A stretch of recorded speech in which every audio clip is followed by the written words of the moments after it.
How's it going, guys? I hope you're having a great Thanksgiving week this week. In our video 5 for 5s, we're talking about gratitude. It's a great time for it, right? It's like we have a plan. As always, Jason and Brooks have introduced some really great thoughts on gratitude in their videos earlier in the week. You can check those out on the church YouTube account or on Facebook if you're on there as well. And I want to share another verse with you guys about gratitude.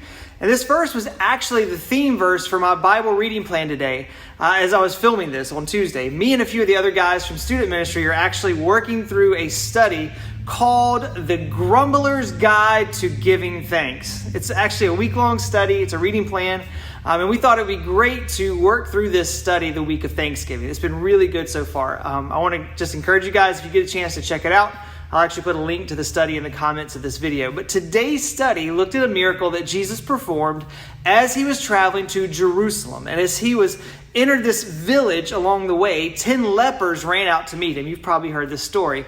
Word had been traveling around the healings that Jesus was performing as he moved around. And these 10 men wanted relief from their leprosy. They cried out in Luke 17:13. They said, "Jesus, Master, have mercy on us." And Jesus gave them a very simple reply in verse 14. He said, "Go and show yourselves to the priests."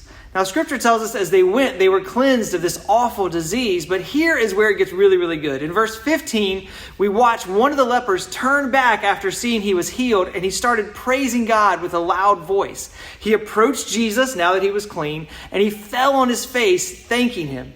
Now, Luke 17 shows us there are two ways to respond to God. We can either take his goodness for granted, or we can be thankful for it. It's easy on this side of history to be mad at the other nine, right? Like, how dare they? But truthfully, we would do the same thing, right? We take the blessings that God gives us and either take them for granted each day, or we think we've in some way earned them or deserved them because of what we've done. We move on when we have what we want, and we forget to give thanks to the one who provided it for us. Now, if we're feeling especially spiritual, we might, just maybe, thank God real quick, kind of throw a prayer up like when a lepers had gone back and like given Jesus a fist bump and the same kind of thing, right? But what about the one leper? Scripture tells us he fell down on his face at the feet of Jesus and with a loud voice started praising God. The gratitude in this Samaritan was gushing out and he couldn't control himself anymore. His gratitude was powerful and it really became a form of worship for him in this moment.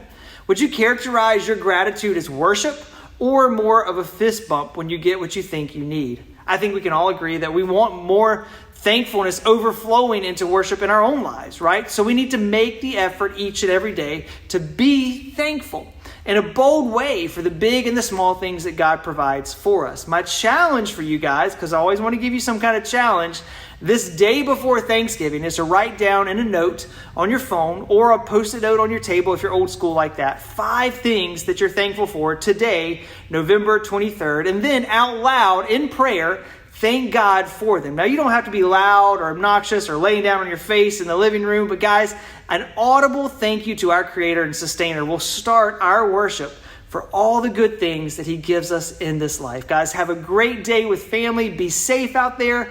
We'll see you all real soon.